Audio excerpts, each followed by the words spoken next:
Let us pray. Most gracious and loving God, you are the giver of every good and precious gift. We thank you for the gift of this day and the gift of Howard University Center for Women, Gender, and Global Leadership. We give thanks for the outstanding visionary leadership of President Frederick. We give thanks for Dr. Durrani for her leadership of this center. We give thanks for Heather and Jim Murren, our founding donors, for their foresight and for the generous support of helping to make this center a reality. We are mindful, O God, of the significance of this moment, and we humbly acknowledge with gratitude the impact this center will have not only at Howard University, but throughout our nation and the global community. We pause to give thanks for the many women who now rest from their labors, but whose sacrifices and life's work have provided the intellectual and spiritual foundation upon which this center stands. We pray that the work of this center will help produce future scholars and leaders who will walk in their spirit and their likeness. Bless now what our eyes will see, our ears will hear, our hearts will feel as we celebrate the opening of this significant center. In your name we pray, amen. Greetings. I am Wayne A.I. Frederick, President of Howard University and the Charles R. Drew Professor of Surgery. Sorry I could not be with you for this historic event, but it brings me great pleasure to address you all today at the launch of this vital institution on our campus, the Center for Women, Gender, and Global Leadership. As one of our nation's preeminent historically black colleges and universities, it is Howard University's distinct responsibility to press for equality and justice for all people throughout the world. Our advocacy must be both broad and specific. Howard must champion the rights due to all people and confront entrenched injustices that marginalize swaths of society based on people's personal traits and characteristics. It is this duty that inspired me to join the United Nations He for She movement and champion the Center for Women, Gender, and Global Leadership. This work represents a critical aspect of Howard's social justice mission. Thanks to the generous gift from Trustee Jim Morin and Ms. Heather Hay Morin, Howard was able to create this much needed space to provide essential support to the numerous challenges women face in their everyday lives. Not only will this center help recognize and elevate the vital role women have always played in our society, but it will serve as a critical advocacy hub to generate solutions and press for much needed change to ensure that women receive equity and fairness, equality and justice. Today, we need only look to the White House to see an example of the importance of women in our world. Vice President Kamala Harris is a testament to the significant role of women in our world, as well as to the impact women can have when we insist on cultivating a global society where all people, regardless of their gender, are given an equal opportunity to test the heights of their talents. Through this center, the experience of Howard students will be significantly enriched, and we will empower black women to continue to take their rightful place as leaders in every facet of our society and the global community. The center will prove to be a vital, indispensable, and unique institution in the global fight to increase and enshrine the rights of girls and women.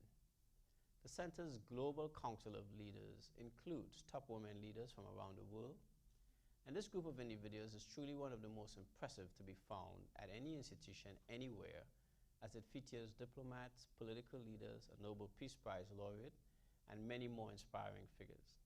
I have no doubt that their guidance and support will take the center to unprecedented heights and spheres of influence.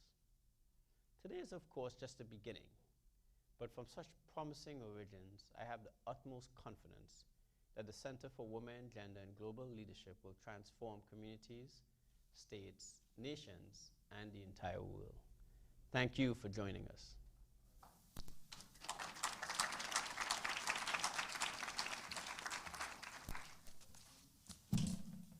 Thank you, President Frederick, for that welcome remarks.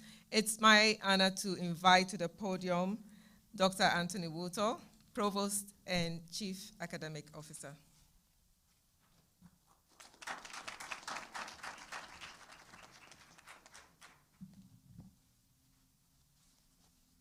I'll follow protocol. Good morning. Good morning. And thank you so much for being here and joining us for this wonderful occasion as we inaugurate the Center for Women, Gender, and Global Leadership. Dr. Dewuni had taken time to thank a number of individuals, but I want to also provide my special thanks to a few individuals that I think it is important to acknowledge. First, to Trustee Jim Moran and his wife Heather for their generosity in supporting this significant initiative. Certainly to President Frederick for his vision to create a center that acknowledges women and the critical role that they have played not only in society but specifically here at Howard University as well. I'm going to break for a moment and just ask again for our deans to please stand. When President Frederick assumed the role of president, there was one permanent dean who was a female. We now have 14 schools and colleges, and among those units, 10 of the leaders of those academic units are female.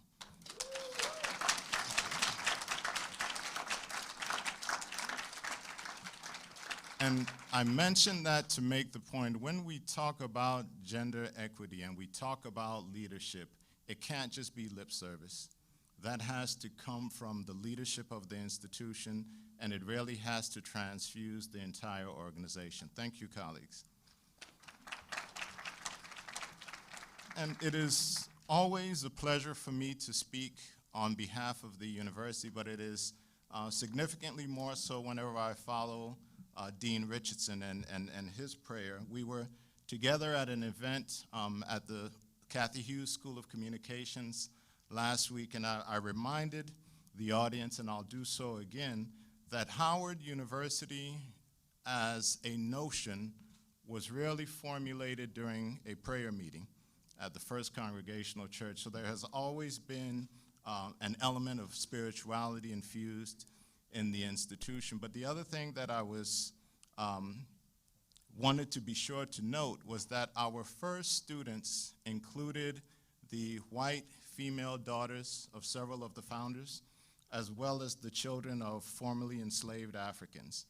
The point being that from its inception, Howard has always been an open institution. We have opened our doors to men, to women. We have opened our doors to students of all color, and that has continued even at a time where women were not provided opportunities to be educated, even at a time where institutions closed their doors to people of color. The reason why Howard was formed was to create an opportunity and an avenue for education for anybody, male, female, black, white, Indian, or of any other race or ethnicity. That tradition has to be a part of what we are as an institution and has to form the basis of what we're going to continue to be. On my way to this program, I was walking with Calvin Hadley, who's in the Office of the President, and we passed the early learning program. And Calvin mentioned that his older child is in the early learning program, and it reminded me, my wife and I have two daughters, and they both literally grew up on campus. Both of them were children in the early learning program. Our oldest is now a sophomore here at Howard. And so what she understands about who she is as a person, what she understands about her potential and what she can be, what she understands about what Howard represents has been a part of her from her childhood to now. If you've met Nadia, you will notice she's not at all like her father. She's very outgoing. She's very energetic. If she were here now, and I'm going to ask her why she's not, but if she were here now, she probably would have introduced herself to each of you and told you all about what she is doing and what she hopes to be able to do in her future. And that, to me, is what Howard University has helped her do. It certainly wasn't genetic, because she didn't get that from me, but certainly Howard has infused her with the confidence and the understanding and the ability to feel that she can accomplish anything that she sets her mind to do. That should be equally true for our female students as well as for our male students. And so I want to, before I take my seat, also acknowledge Dr. Dewuni. If you've had an opportunity to interact and work with Dr. Dewuni, she's a force of nature. I have met few people who have been as persistent, who have been as doggedly determined to meet a goal, who have been as focused, and I'm going to ask her to stand and be acknowledged. We would not be at the point where we are now were it not for her determination and her persistence.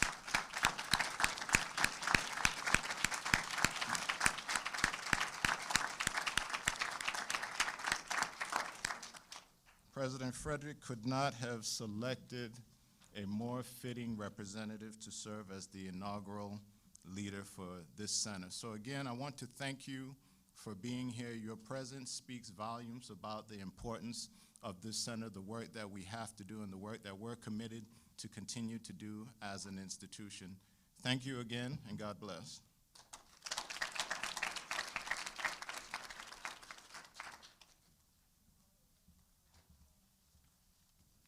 Thank you very much, Provost Wuto. I was going to give you this for free, but since you embarrassed me, you're going to have to pay for using my... It's my honor to invite to the podium my dean. The center is currently located in the College of Arts and Sciences, and I've worked closely with my dean in the College of Arts and Sciences and the staff who have supported me and brought us this far. Please, Dean Reuben Patterson.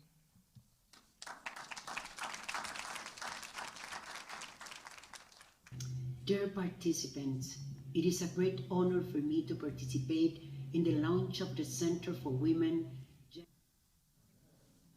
That's a smart person. I'd rather hear from them than Reuben Patterson.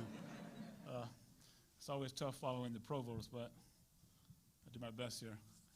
I want to just say that as we all know that women's centers and women's studies programs, and later women's and gender centers and women's and gender studies programs have existed in the academy for over half a century now.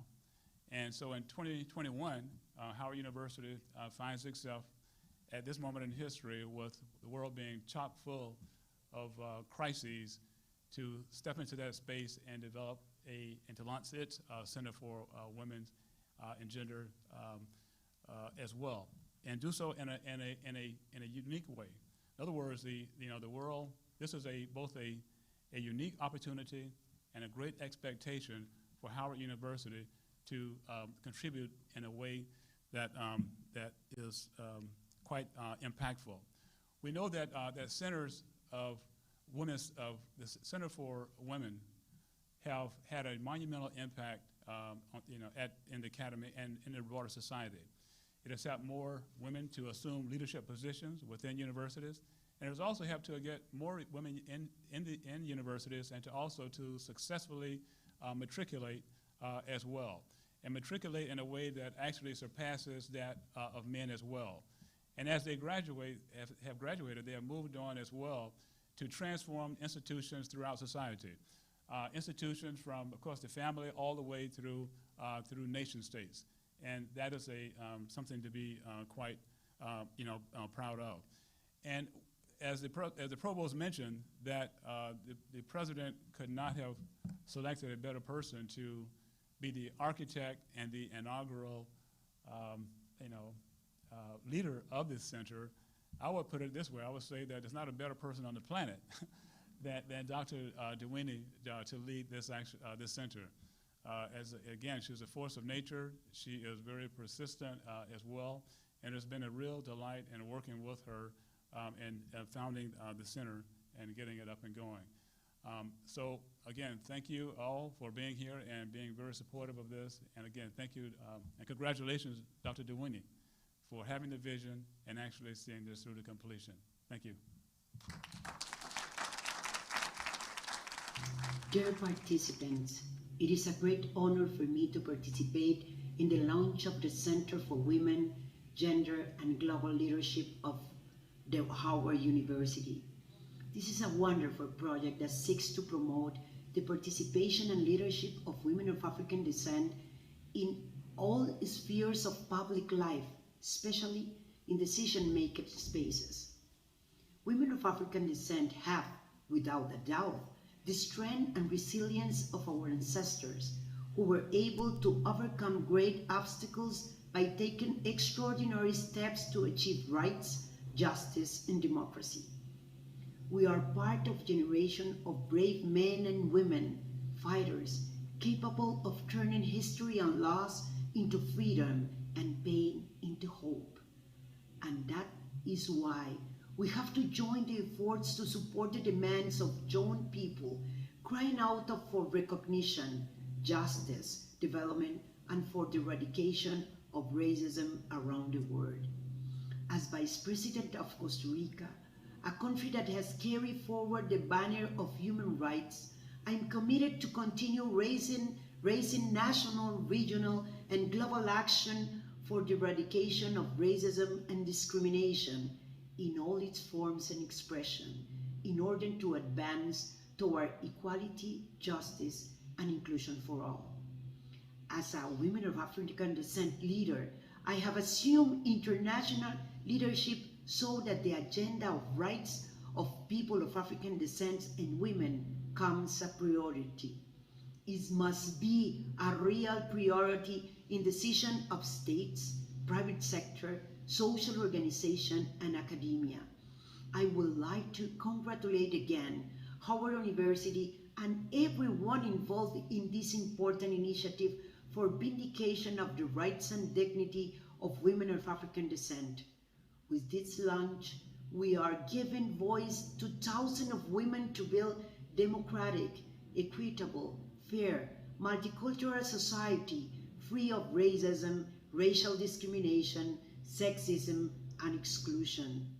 Please count on my support for this initiative. I would follow your work with all the interest it deserves. I send you kind regards from Costa Rica. Thank you very much.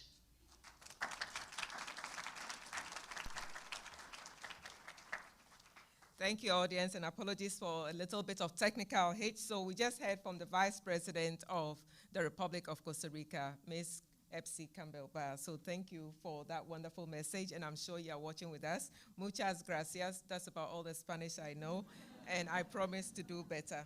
So it's my honor to invite to the podium the 65th President of the Howard University Student Association, Ms. Kylie Berg.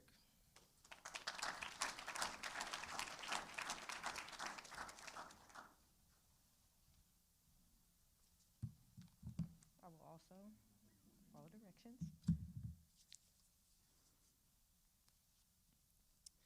It is an honor to be here today and celebrating with you all.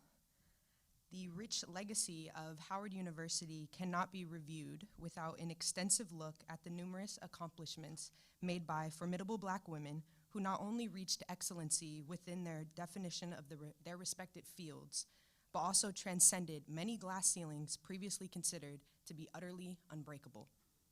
Powerful alumni such as Vice President Kamala Harris, lawyer and activist Pauli Murray, award-winning actress Taraji P. Henson, acclaimed author Toni Morrison, and countless others stand as trailblazers who continue to serve as compasses for success to the modern women attending Howard University today. It is an exceptional thought to consider how much more these women could have accomplished had they been afforded the opportunity to access the newly founded support, guidance, and resources that will now be housed in this center. It is therefore not only appropriate, but necessary for us to celebrate the historic launch of the Howard University Center for Women, Gender, and Global Leadership. The center is set to address 4 crucial areas of focus. First, student-centric learning opportunities. Second, to heighten support for related faculty research, publications, and grants. Third, community service initiatives and global advocacy. It is undoubtable that the combination of these focuses will improve the academic and social culture of the university under the exceptional leadership of Dr. Dewani. The creation of the center also serves as a progressive step towards the future, a future that seeks to empower Black women in leadership and contributes to a true understanding of gender equality, not only in scholarship, but also in practice. It is a privilege to celebrate the launch of the center while serving as the 61st president of the Howard University Student Association, especially seeing as our current administration serves as only the third administration to have both a female president and vice president serving since the inception of the Student Association in 1961.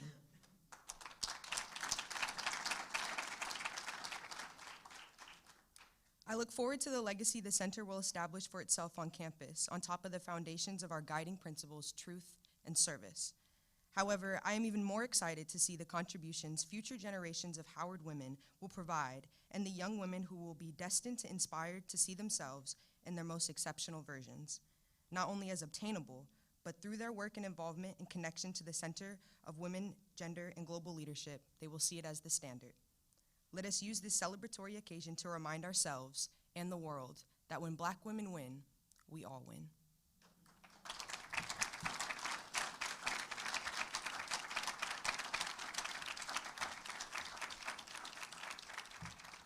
Thank you, Kylie. Thank you so much for being such a great representation of what Howard University students really are. Thank you.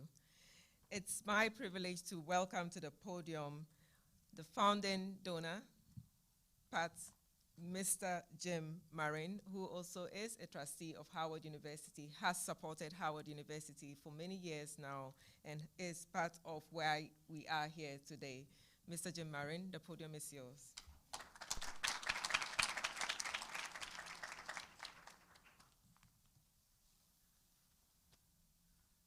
Well, good morning, everyone.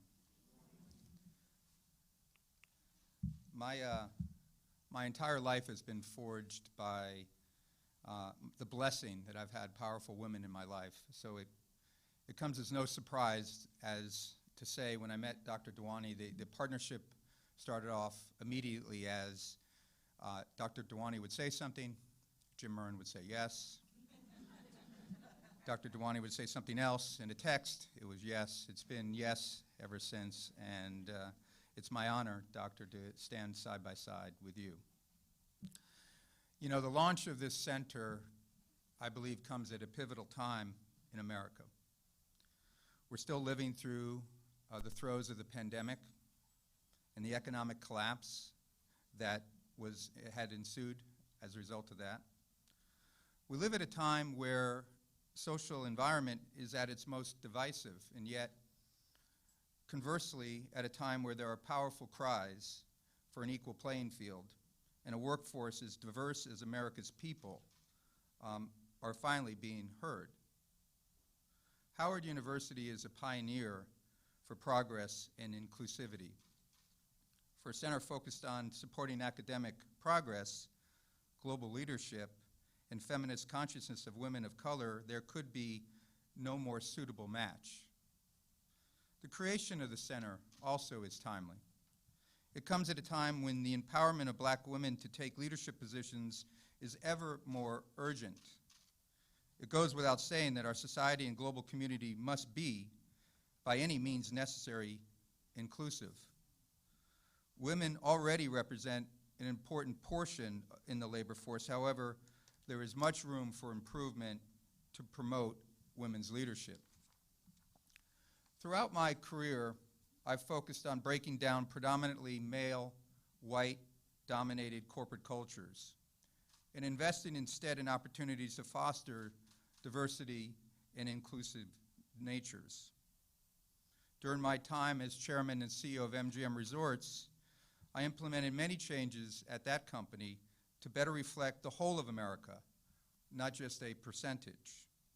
And I saw the changes that we were making working in real time, strengthening not only our employees as members of the company, but likewise strengthening the company itself with new ideas and fresh perspectives that help position that company for greater success. When founding the center, my family and I saw an opportunity to invest in women of color and their crucial position within our community as leaders, as scholars, and as torchbearers of change we so desperately need in our society. Inspired by political activism and calls to action, we heard the challenges facing Black women. There can be no better time than now, while the conversation is growing and gaining momentum, to help bolster that positive change. The Howard University Center for Women, Gender, and Global Leadership promises to support, inspire, and shape a future more reflective of our diverse nation. And I look forward to seeing the success of those in the program and the promising futures ahead. When it comes to women within and beyond the university, Howard has played a large role in producing leaders. This HBCU has a grand historical legacy of prominent Black women in every field, from the arts to medicine and everything in between. Howard is not called the Mecca without reason. The university represents the African diaspora throughout its women, both in the student body and within its faculty. What women can accomplish through the university is what the center is all about. Recognizing and encouraging the pursuits of women in leadership domestically and internationally is important for the future of the women at Howard. I'd like to also thank Dr. Frederick, under whose stewardship Howard has propelled forward despite the unique challenges over the last several years. His dedication to the university, its students, especially underrepresented minorities, is inspirational, and I'm proud to call him a friend. And last, but in not any way least, I would also like to thank Dr. Dewani, whose highly impressive resume and long list of accomplishments is only a facet of this multi-talented, renowned educator that we're fortunate to have at the center's helm. Her commitment to the center's core values and mission statement are evidenced by the passion she has shown to women and gender equality throughout her career. And as founding donors, Heather and I will continue to support both Howard University and the Center for Women, Gender, and Global Leadership. Our support goes further than providing funds for the establishment. We will work to continue to assist the center in its vision of producing Black women leaders for success within and after their matriculation from Howard. The work of the Center for Women, Gender, and Global Leadership is imperative for the goals of students at Howard University, and we lend our support to Dr. Dewani and the center to make this mission a reality. Thank you.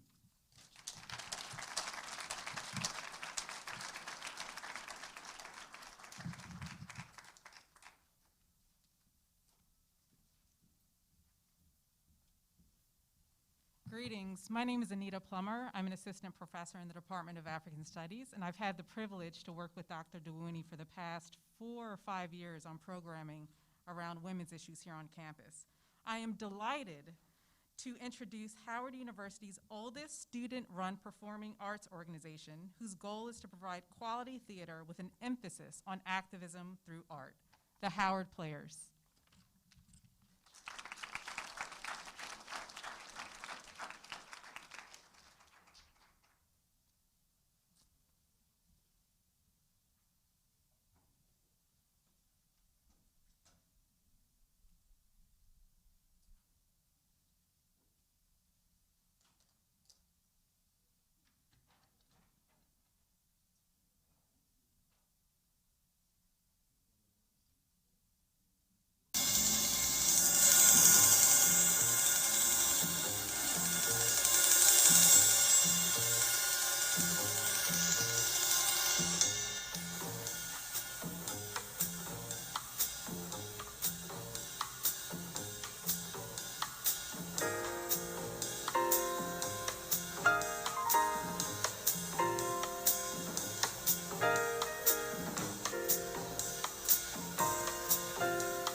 so much, Howard players, for giving us a dose of that realness.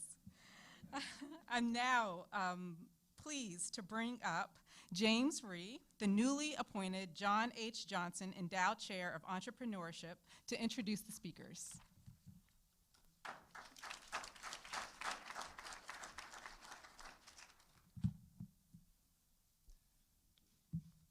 Dr. Dewuny, congratulations.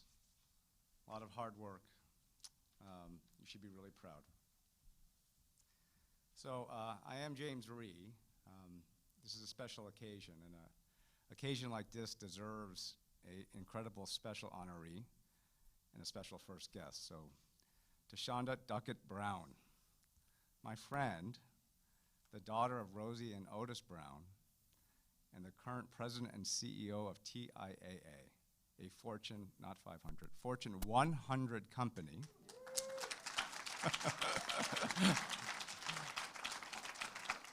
One of only 2 current black women CEOs in the Fortune 500. And I think I have this right, the 3rd full-time black woman CEO ever to run a Fortune 500 company.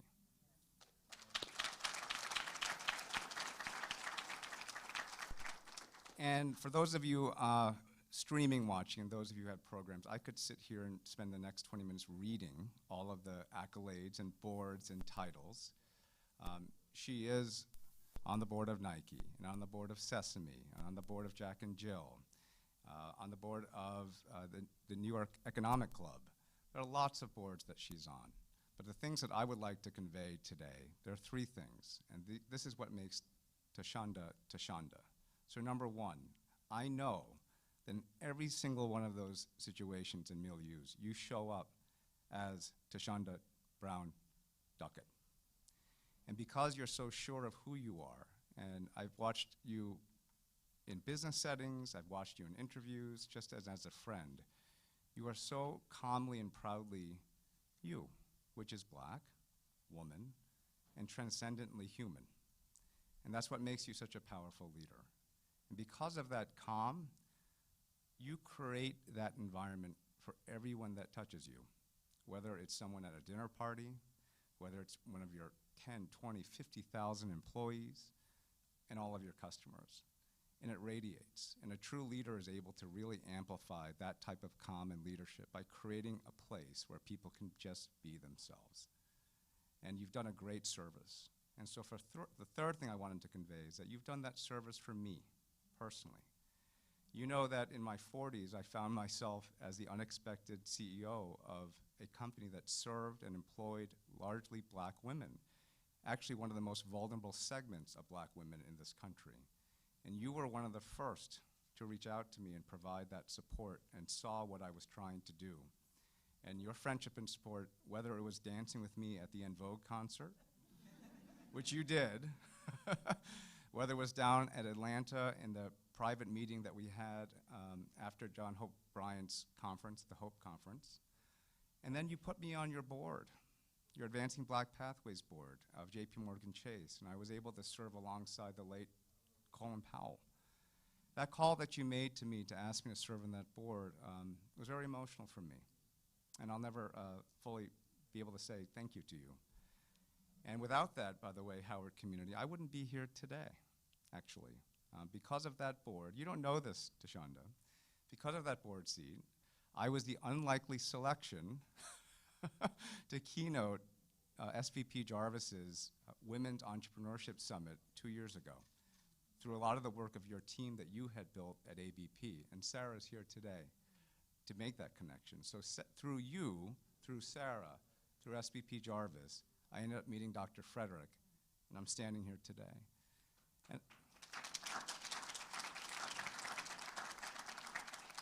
And I think that's what we are looking for from this Global Women's Center, and this is how life works, and this is how change works. So it's in little bits at a time, it's grand vision, but it takes person by person caring and relationships like this. So I couldn't be prouder of you to call you my friend. Congratulations. And I look forward to hearing this interview with you and Dr. DeBroy. So thank you very much, everyone.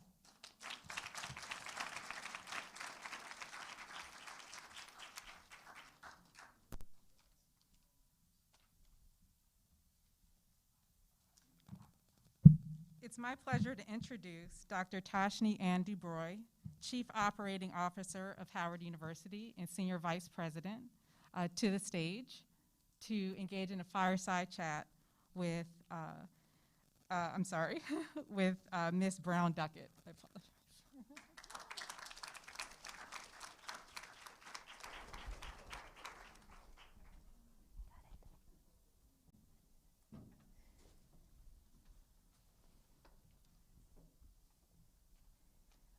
All right.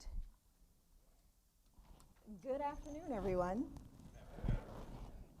I have the distinct pleasure of interviewing Tashonda, but first I must say a few things. I'm extremely proud of Dr. Duwuni because I got here to Howard 4 years ago, and when I got here, she was asking for me to donate a few $1,000, I think it was $2,000 at the time, for her to host an event centered around women in leadership.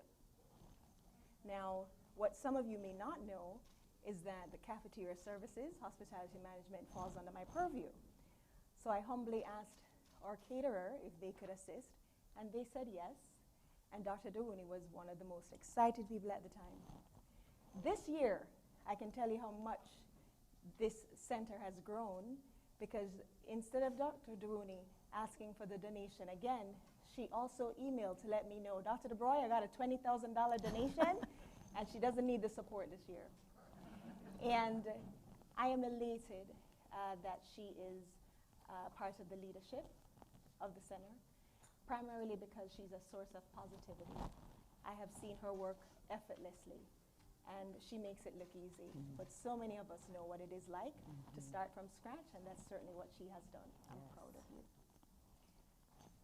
To everyone here in the audience, I hope that you'll enjoy our fireside chat with someone who is exceptional in her own right. And I want to learn a little bit more about you and get to know the little Tashonda. The people want to know how it is that you know, what kind of firecracker were you? Want to hear about the attitude? We're going to get all up in your business, except your bank account. We're not going to ask you about that. Please don't. But tell me more. When you were growing up, what kind of childhood did you have, and what made you choose the finance field? Wow. Well, first, let me just say thank you. It is such a privilege to be here at Howard University, and your vision is so necessary and required. It's so necessary. So thank you for everything that you have done and will continue to do. I do have to make a small correction, James, because the sisterhood is real. I am not on the board of Jack and Jill. I'm just a member because, you know, I know where I am and I know who's watching, and, you know, the sisters will correct you That's right. if I don't do it myself. Important So now that that is out of the way. No, but there's a lot to say about how I got to where I am today. And first, I think it's important to know that at a very young age, I understood that I am on the shoulders of giants. I understand humble beginnings because I was brought up through humble beginnings. My father grew up in the segregated South in Louisiana. My mother grew up in the segregated South in Alabama. First generation, if you will, to go through integration. I say that because those are seeds that are planted. And when I think about the sacrifices that my parents made, I think about the financial insecurity. You know, I know what it's like to have parents who have big vision, but didn't have big money to support the vision. So I know what it's like to start out in karate and never get past white belt, yellow stripe, because there were 3 kids trying to go through karate. I know what it's like to see your car and not see your car. And so I share that because those are real moments that have really shaped my life. I remember when we moved from New Jersey to Texas with everything that we owned in a car, because my dad worked for a company in a warehouse, and back then when a plant closed or a warehouse, you could go to the next warehouse. There was no relocation package. And so my father put all of us in a car my two brothers, my mom, my dad, myself, and we started our life in Texas. And I share this story because it's a real visual when you start your life in a new state, in a new city, sitting on crates. And it wasn't until you could get to Rent-A-Center and get some furniture. And so all those moments shaped me, but there was a lot of joy too. And I think that's so important because the financial insecurity did not overshadow the security that Otis and Rosie Brown provided me. Beautiful. My father always taught me to reach for the moon because even if I missed, I would be among the stars. He taught us that whatever you do it with excellence. My mother is grounded with a strong sense of faith. She is an educator, and she taught me the importance of empathy and humanity. And so when I think about those moments, I think about the power of sports because I love sports, grew up. It taught me teamwork. It taught me grit. It taught me on any given day, you do not count yourself out. It also taught me to see everyone. Because even in sports, the people who never get action are the ones you practice against in order to compete. Everyone plays a role. So fast forward, that young Tashonda thought she would be a lawyer just because I talked a lot and had a point of view when you are the middle daughter and two brothers and the only girl. But I didn't really dream in the mindset of dreaming of position. I just wanted to do well.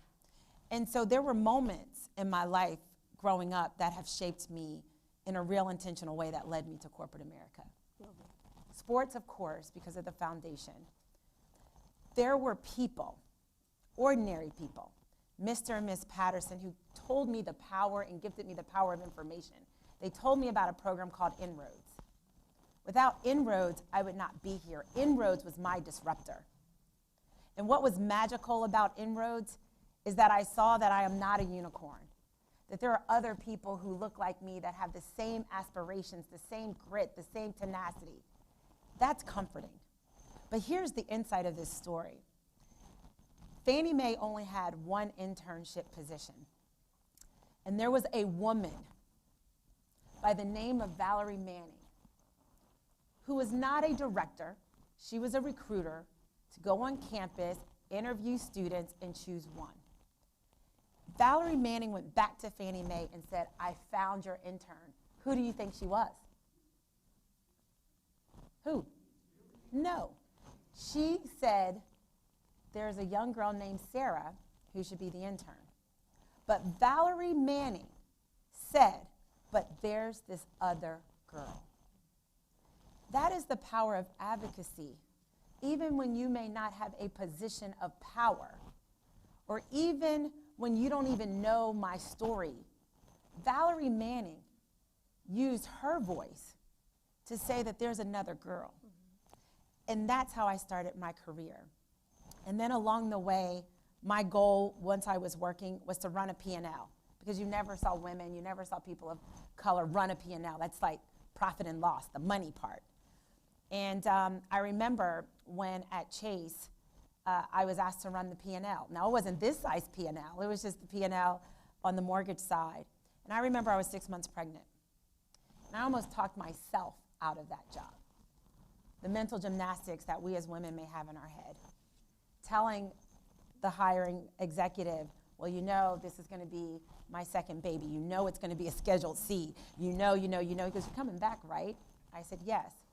I say that story because so many times we as women, so many times we as black women have this fear that sometimes even when the shot that you aspire is right in front of you, you can talk yourself out of the shot. By the grace of God, I took the job and continued to progress and had CEO roles at JP Morgan Chase and then now here at TIAA. And I would just wrap this question up by saying how life is full circle. My mother is a retired educator. Beautiful. My father did not invest in his 401k until the daughter looked at his statement and saw that what he had was not sufficient. And when your daughter have to tell your father that this is not enough, and to see the sacrifices that he made to catch up, to immediately max out, has stuck with me. because Otis Brown wanted to do the very best for his children.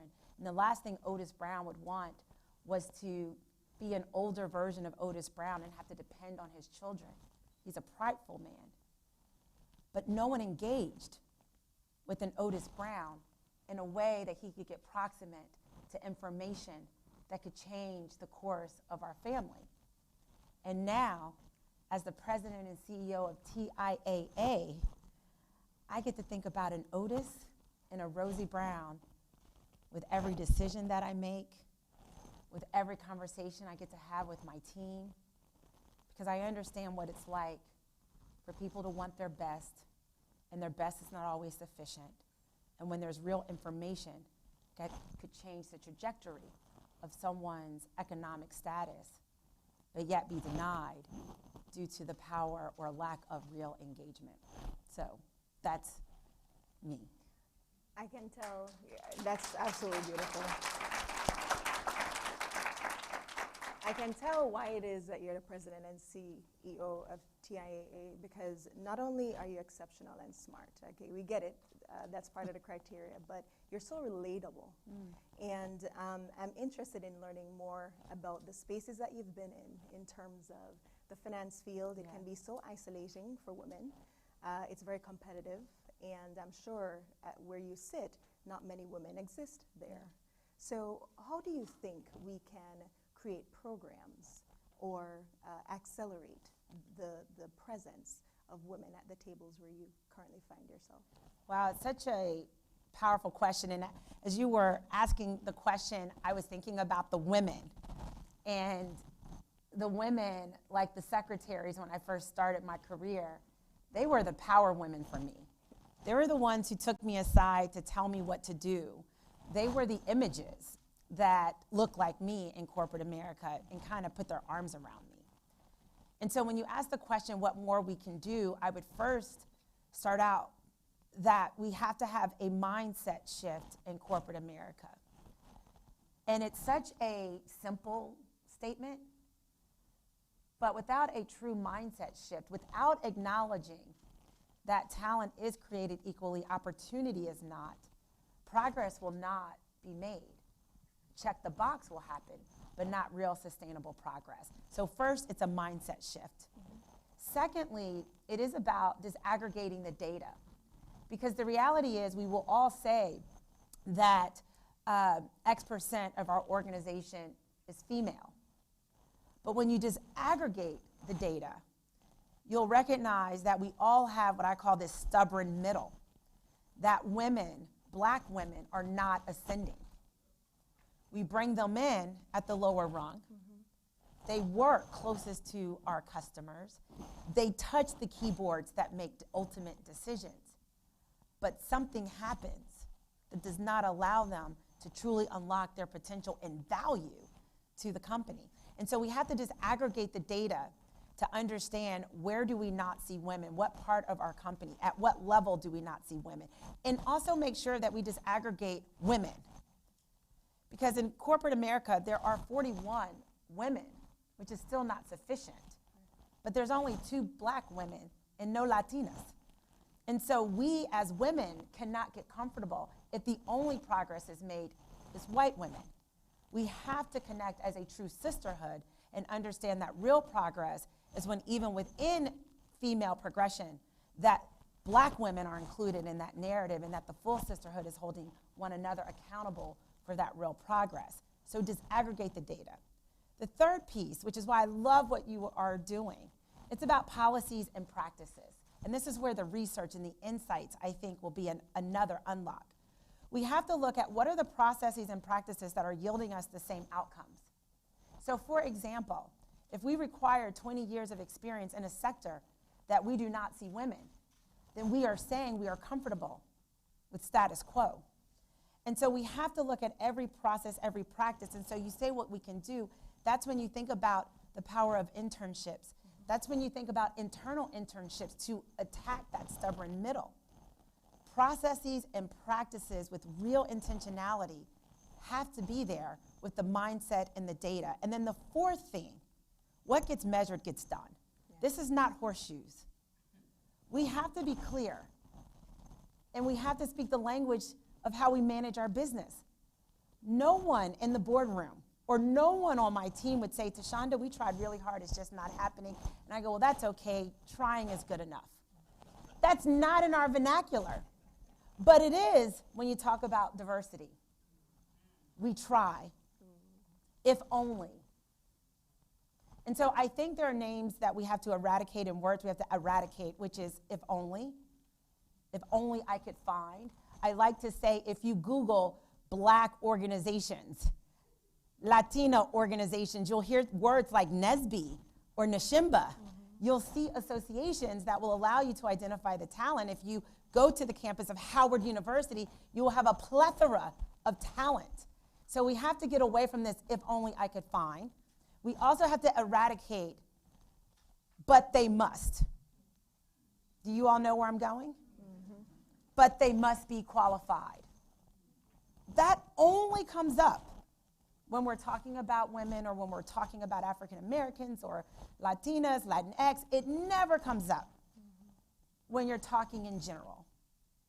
So I just think language matters, words matter, because when we invite those words into the ecosystem, we are subconsciously or consciously saying we're inferior.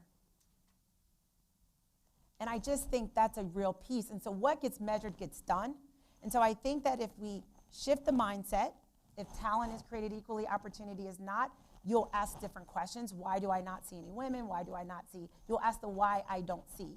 You'll disaggregate the data, you'll do the work, you'll address the processes and practices to get different outcomes, and you'll hold ourselves accountable because what gets measured gets done. Without those four things, we'll continue to say we try really hard. And the reality is numbers don't lie.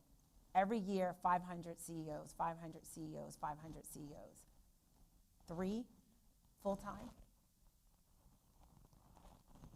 Do we really believe that there were not more Black women that could run a company? That this was all we have? Ursula, myself, and Roz? Or do we believe that there are real structures and systems that we have to attack because there is real talent that we're sleeping on? But without the unlock, we'll continue to have this stubborn middle. Without intentionality, we won't see accelerated progress. All right, so I wasn't prepared for this, Tashonda. So I came in here with a professional interview, but now you're taking us to church, right? So I wasn't prepared for how amazing you would have been, especially in the content of what it is how you're responding and what it is that you've experienced. It's absolutely phenomenal, not only to watch, on TV and in publications, but also to experience in real time. It's real. Let's shift to our students. Yes. So what many people don't know is that 72% of Howard University's student population is women. And we have an outstanding representation of women in leadership on our campus. And I want to get an understanding for how it is that you would recommend young women in particular who are aspirants. Yes. They want to fill the rooms that you fill. They want to walk in your shoes. And beyond their major at Howard University, we tell them to choose a mission over a major. What kind of advice would you give to them on the type of things that they should be doing to develop themselves at this time? Wow. When you think about young people, I have 4 kids, so when you think about young people, you can't help but swell up, if you will. The mental gymnastics are real. And what I would say to young women here at Howard University is to know that they are worthy and deserving of the highest levels, even when the statistics will tell you otherwise. What I would say is that we do come from an amazing heritage and culture. Lean on that. You're never walking into a room by yourself. That's right. You're walking in the room of secretaries, janitors, custodians that enter the halls of corporate America and introduce their melanin. And if you just think about what they endured, you're here in the room. You're not by yourself. And sometimes people would say, well, that's not what you would expect a business person to say. You would want to talk about the confidence. But the reality is, that mindset is what counts us out, because you see the nuances. You walk into rooms, I've walked into rooms where I've had to tell myself, Tashonda, you belong. Ask the question. Like pep talk, like real pep talk. It wasn't that I was thinking about, now you know you have these 3 degrees and you know. It wasn't the intellect that I was concerned about. It was the sense of I am enough and I am worthy and I'm deserving to be in the room. Because so much would tell you that you're not. What I would say to the young people is to remember that your title is rented, your character is owned. Show up with your character. Yes. That's that mission. My purpose in life was not to be a CEO. My purpose in life is to inspire and make impact. And I believe through my faith, that platform is there for me to deliver, perform, because I love business, but to make sure that I never lose sight of the impact. And I would also say, I have a responsibility. And people ask me, how heavy does it feel? You must carry this burden. Black women have been carrying. That is not a new thing. You did not arrive with the CEO position to start carrying water or carry a burden, right? But I would tell you, it's not a burden, it's progress. And so I say that because everything matters. I have mixed my hair up 4 times in 6 months at TIAA. And I do that because it makes me feel great. It's how we move. Right. But I also do that because I want to make sure that in the halls of corporate America, when they see a black girl with maybe her natural or her braids or her hair straight, that they don't discount her. And we know that the Crown Act is real. And so if I can show up and say that, yes, a black woman can be a CEO, and maybe the way in which you define what is professional, it's actually beautiful in all forms and fashion, matters. And if I can just share this quick story. Sure. I remember there was a black woman who called me up or sent me an email. She was going to be representing the company, and she was so proud. And she said, can I talk to you about how I look? And so I said, let's do a conference call or a video call. And she had the TWA, teeny weeny afro. And she says, what should I do with my hair? She said, should I put on a wig? Should I do X? Should I do Y? And I knew she was a woman of faith, and I just asked her, well, how would you wear your hair on Sunday? That makes you feel great. She says, like this. I said, well, wear your hair like that. Just edge it up a little bit, you'll be fine. Fast forward, right? Sisters, we have to take care of each other, right? Okay, But here's the point. About 2 years later, I'm in LA and I see her, and she comes up to me. She says, thank you. She says, because what I didn't tell you is that I was battling cancer. And the fact that you saw me, and the fact that you said I was enough at that moment in my life mattered. That is why you need to be your unapologetic self as a leader. Yes. That is why you don't always conform to norms that did not include us. Because you may not see someone battling cancer and you're caught up on what society would say is beautiful. So I just say that because when you talk about showing up as my best version of myself, I feel like if there were more women and more black women in power, there would be new narratives, there would be new chapters. It would widen the ecosystem of what it means to be a leader. And so I just think the future of leadership and for young people is don't discount empathy. Don't discount empathy. Don't discount seeing everyone. I remember when I was the CEO of Auto, within the first 90 days of the job, I went to the mailroom. CEOs don't go to mailrooms. I went to the mailroom and I told the gentleman, thank you. And I said, because when you see us talking about earnings and we talk about the client experience, know you have a part in that. Because when someone makes their payment, can I get a witness here? If you put that payment in the wrong chute and it posts late and someone gets a fee, they get upset. They could close their account. They could terminate their relationship. But because you do your job with excellence, brush your shoulders off when you see us talking about how the client matters. And these guys, and they're all black, look up to me and said, "You welcome, we got you." And so I say that because that's Otis Brown, who worked in a warehouse processing packages for 40 years. Right.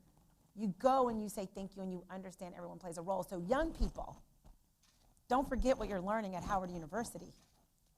Don't forget it is all about the mission and it is all about impact. That it is all about seeing everyone. Don't lose your story as you rise. Be okay with your truth. And remember that we don't have equity yet. So you must reach as you climb. You must do that. And lastly on this, the power of allyship. To see that Dr. Frederick, to see Jim, that's allyship at its finest. We will not make progress if we only put the burden on the people that are in need of progress. We have to have allyship.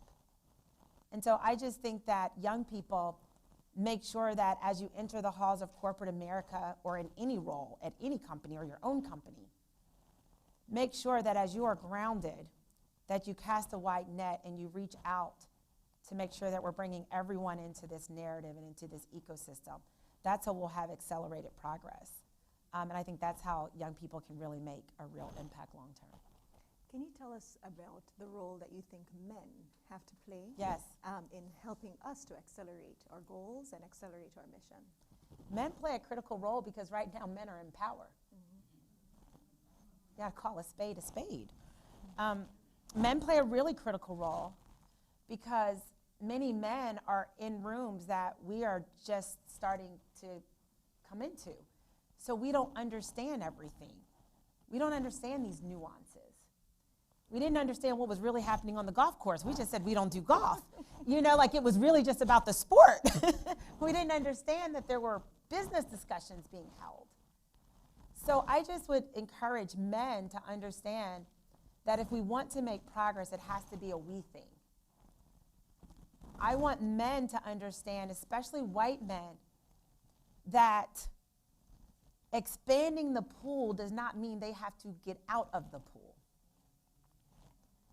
And I think that's important. Having more women, having more black women, Latinx women, does not mean that you can no longer win. It just means that we all want to win. Yes. And I just think that's such an important point, especially in our country that is so polarized and so divided. It's an either-or discussion. And we know that if we had real equity, if we had more participation, we would have more innovation. We would create more jobs. We would fuel our economy. We would have a stronger tax base so that we can have better programs, better education. The list goes on and on. So I think we are stifling ourselves by not expanding the narrative, and men are critical in understanding that it is not a lose-sum. It is what you are doing, Jim. It is what Dr. Frederick is doing. It is about saying that we're stronger together. And I think men have to make sure that when you see that first in the room, don't relax. Don't say, that's what I'm proud of. We now have the first woman CEO at TIAA. I want men to say we won't relax until we see 250 women running Fortune 500 companies. That's what I want us to say. So men are critical. Men are critical. So your former boss, Jamie Dimon, Yes. he often brags about being a longtime supporter of Howard University. And he says that he's been on our campus recruiting students since the 80s. Yes. And it's true. And JP Morgan Chase continues to be a partner of ours. So when I first met you, you were at JP Morgan Yes. Chase. And now we're just following you around because not only is Howard a partner of JP Morgan Chase, but we're also a partner Yes. of TIAA. Now, I want to understand the why. Why Howard? Why is it that you continue to invest in our university so much? What makes Howard a special place? You say it's the Mecca? I mean, to me, Howard is special. You saw the young girl, the young woman speaking. Howard is special because Howard embodies what it means to prepare students to make a difference. So the real question is, why not Howard? And I think Howard allows us to get proximate to the broader conversation around historically black colleges and universities. I think understanding the impact and the passion and what Howard produces is a microcosm of the impact of what black young people can produce broadly.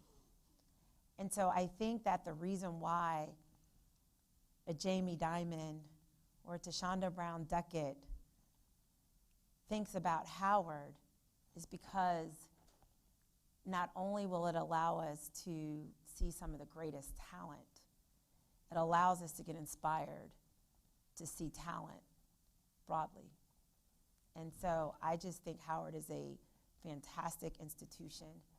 I think Howard represents diversity, equity, and inclusion.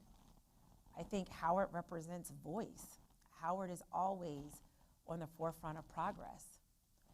And you see it because the people who have graduated from Howard continues to make sure you remember that they are from HU, you know. I mean, you're in meetings, but I love the pride. Okay, see, that's like side over there. Yeah. I love the pride and I love the progress. I love the history. I love the present and I love the potential for the future. And I love that Howard never rests on its history. Howard always wants to make more history. Mm-hmm. And I think when Howard does well, it lifts boats to see so many other historically black colleges and universities. I think it also lifts boats to see more just great young black people, regardless of the institutions that they attend. Beautiful. I'd like everyone to give Tashonda a round of applause. And of course, I would be remiss if I didn't say HU. You know. Well, if you're going to say that, wait. If I can just say, I have to say TIAA. You know. No, thank you You're so welcome. much. Thanks for coming. Thank you. You're welcome.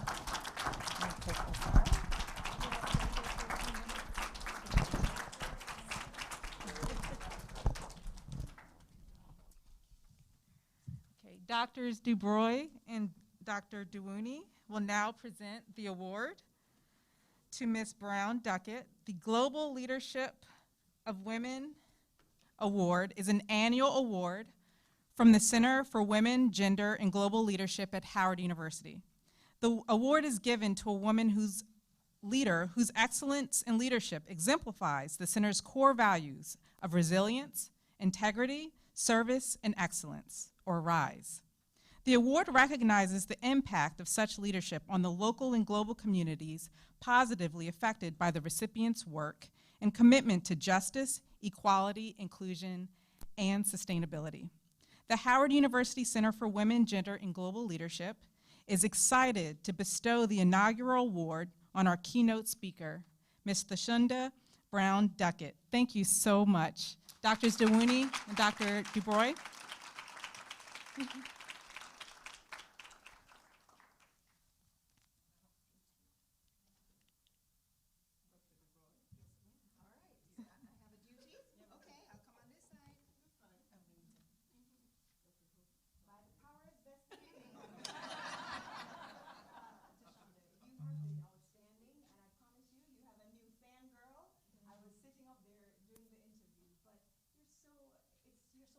You're so pleasant, and it really is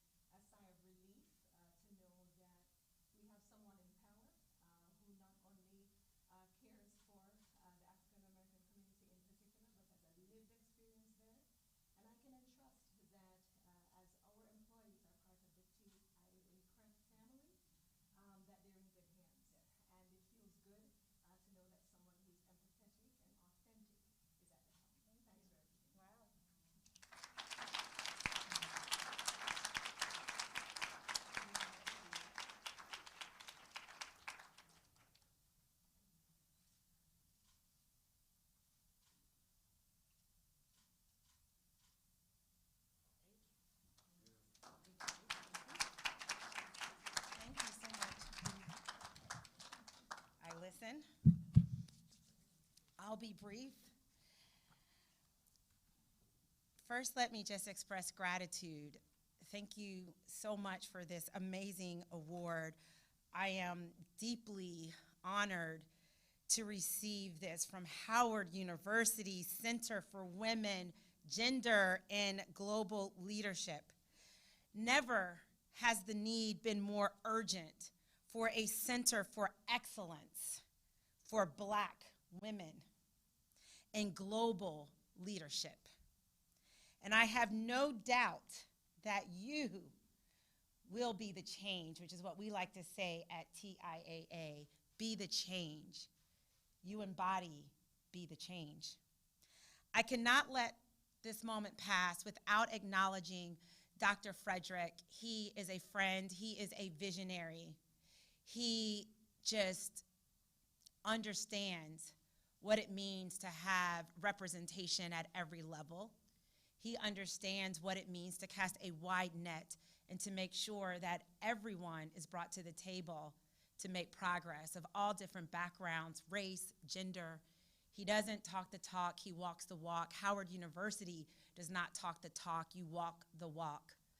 And then lastly, let me say thank you to TIAA.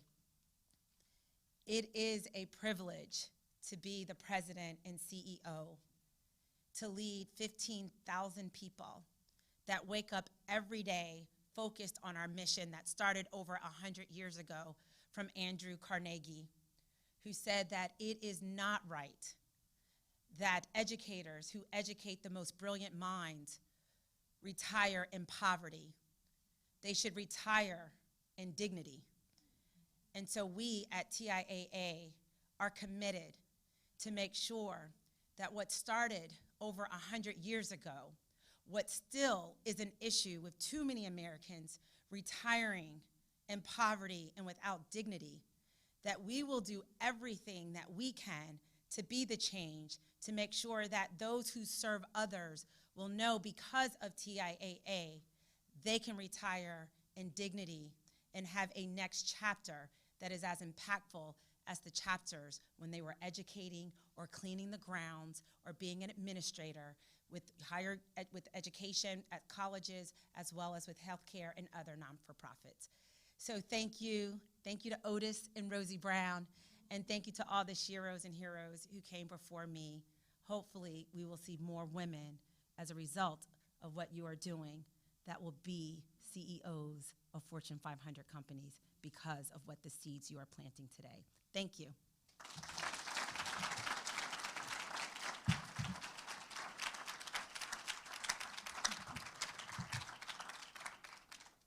Thank you for your inspiration, your presence, and your power. I'm pleased to invite the Howard Players to return to the stage.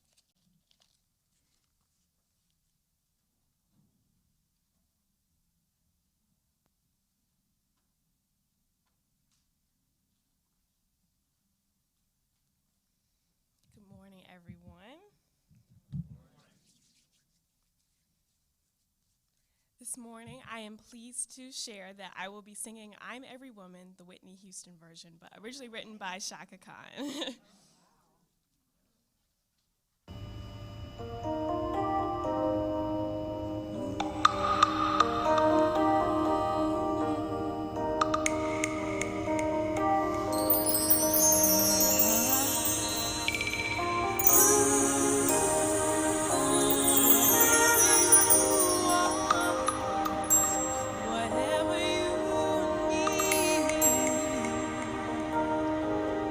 Everything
celebration. It's gonna be a little call and response. So I need y'all to sing loud and proud with me. Are you ready to do that?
Wow, thank you so much, Zane Lane. Once again, a round of applause for Zane. Thank you very much.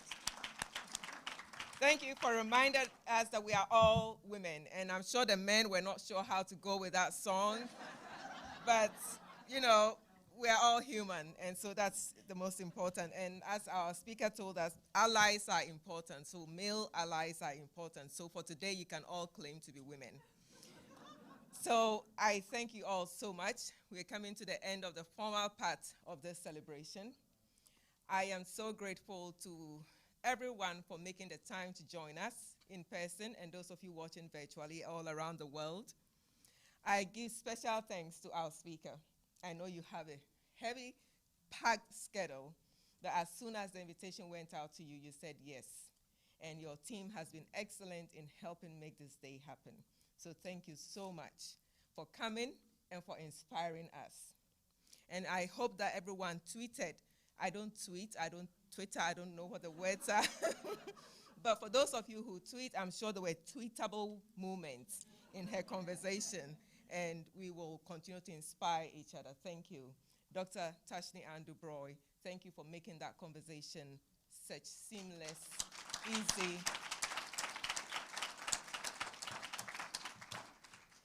So thank you to Howard Players. The earlier presentation and the presentation by Zane shows you that Howard University, our students are leaders. Our students break new mold every day. And I'm happy to say that they are from the newly renamed or named Chadwick Boseman School of Fine Arts. And so I'm hoping, and the plan is, that we will go with you around the world to play at inaugurations when women are being inaugurated as presidents and vice presidents around the world, when women are being inaugurated into leadership positions around the world. So for all those of you watching online, Howard University, Howard Players, we are ready to come. Just call. We will come and celebrate with you. I would like to thank the Office of Development, SVP Bennett, for helping me get through that proposal in less than 4 hours. I don't know if I slept that night, and getting it over to the Marines and getting us where we are today. So thank you and your team for helping me get this far. I would like to thank the office of SVP Debbie Jarvis, who have also helped me from the very beginning, and she just said, here, you can have my team. And we had endless meetings, and here we are today. Thank you and your team for helping us get this far. I would be remiss if I don't, of course, thank once again the Office of the Provost, the Office of the COO, the Office of the Dean of College of Arts and Sciences, my colleagues who have helped me throughout my journey here at Howard. Dr. Anita Plummer is one example of many colleagues here who have always come out to help when I needed help. Thank you for holding my hands up, because without you, I will crumble. And so as you know, as more load comes, I'm going to trust you to hold me through. So hold my hands and let's build this partnership of sisterhood not just at Howard, but globally. That is how we can get things done. I'm grateful. I also have a very small team, literally no team. I have me and my admin assistant who couldn't be here today for health reasons, but who has tirelessly worked sending emails and responding and calling me at 10 p.m. And I told her I had to stop apologizing each time I called her. I said, I'm going to deposit 1,000 sorries. So each time I call you, just pick one. And so we had a laugh. And last night, she called me. And I said, I was going to say good night to you, but I won't, because I might be calling you again. And I did call her late at night. So Fauzia Farah, if you're watching online, thank you. And my other team consists of my students. I have my graduate student assistant, Mustafa Hoyek. Some of you may have received emails from him. Thank you for your support. I have 2 undergraduates who have been working with me closely, Anais Opara and Tiffany Moore. I don't know where they are, but thank you for helping me and helping me and helping me. Very gracious. I would love to thank student Kalila Harris, who is on loan to me by my big senior advisor, James Ree. Then Kalila is James's assistant, but she has also been helping me. And for all the students who have volunteered to help us today, without you, we wouldn't be where we are. So thank you very much. I have also just been told, and if this is wrong, it's not my fault, that today is Vice President Kamala Harris's birthday. And so, is that a nod? Yes? Okay. So, so for that reason, we say happy birthday to Madam Vice President. And please remember that my invitation to you is still open. I hope one day you will be here with this backdrop talking politics and all things in between. So thank you all so much for what you do. Thank you once again to the Marins, Mr. and Mrs. Marin, for bringing us this far. And I know that this is just the beginning. As you continue to support us, and as we continue to build bridges, my senior advisor, James Ree, I'm in your hands. Help me to understand P and L. Thank you, Tashanda, for breaking that down. I was like, wait a minute, what's that?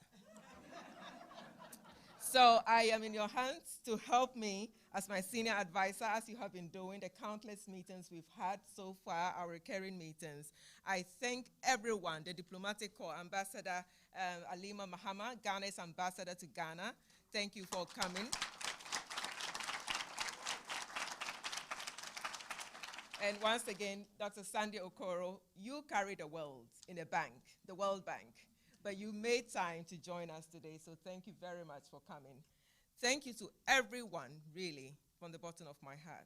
And let me end on this note. The center is just beginning. It is nothing new. The center is just a representation of what Black women at Howard, in the African diaspora, and around the world have always done. We have served in leadership positions. And if there's any time that we should put this as the center stage of national discourse, global discourse, I think the time is now, as we say at Howard University. So join us. I invite you all. This is my invitation, and I say this openly, that the center is a blank canvas. We all have a place to paint a beautiful picture of what we want gender equality to be and to look like. I cannot do it by myself. I think I can, but I won't. I will not. I love to sleep. I have not been sleeping.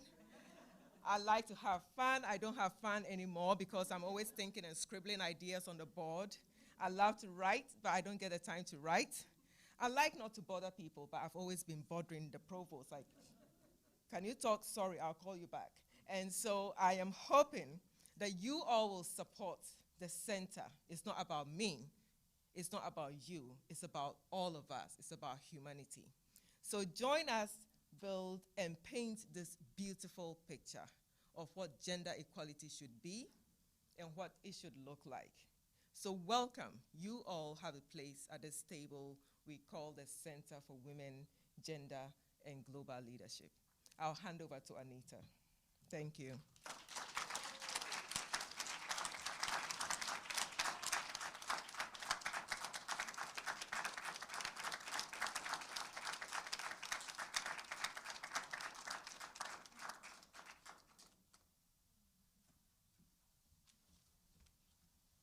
So the program is officially over. However, we're going to do a series of photographs. So for the folks in the first 2 rows, if you can stick around, other folks can start eating refreshments. So the pictures will be in this space. Right? All right. So I have a series of pictures. Again, I can just talk with folks here. I think we can officially end the program. So.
you.